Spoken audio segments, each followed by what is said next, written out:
Yo-yo TV ప్రేక్షకులకు శుభోదయం. ఈరోజు బులియన్ మార్కెట్లో బంగారం, వెండి ధరలు ఏ విధంగా ఉన్నాయో ఒకసారి మనం చూద్దాం.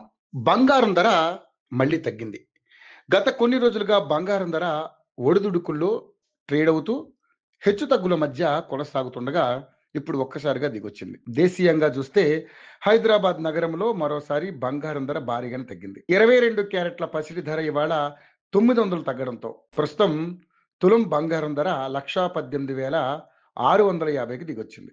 దీనికి ముందటి రోజు చూస్తే 250 పెరిగింది. ఇక 24 క్యారెట్ల ప్యూర్ గోల్డ్ రేటు 980 పతనంతో ప్రస్తుతం 10 గ్రాములకు హైదరాబాద్ మార్కెట్లో 1,29,440 వద్ద కొనసాగుతుంది. ఇది కిందటి రోజు చూస్తే 270 రూపాయలు పెరిగింది. ఇక గోల్డ్ రేట్లు చివరిగా అక్టోబర్ 15న ఆల్ టైమ్ గరిష్ట స్థాయిని తాకాయి. అక్కడి నుంచి 10,000 వరకు తగ్గగా ఇప్పుడు ఫెడ్ ప్రకటన నేపథ్యంలో వరుసగా పెరుగుతూ వచ్చి మళ్ళీ గరిష్టాలకు చేరువయ్యాయి.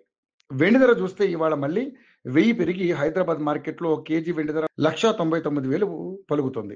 ఇక ముందటి రోజు 2,100 పెరిగింది. ఇంటర్నేషనల్ మార్కెట్లో గోల్డ్ రేట్లు స్వల్పంగా పెరిగాయి.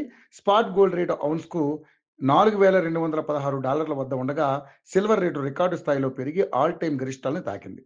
కిందటి రోజు ఇది $58 స్థాయిలో ఉండగా ఒక్కరోజే $3 పైగా పెరగడం ఆందోళన కలిగిస్తుంది. ఈ పెరుగుదల ప్రభావం దేశీయ మార్కెట్లో బుధవారం ఉదయం 10 గంటల తర్వాత కనిపిస్తుందని చెప్పవచ్చు.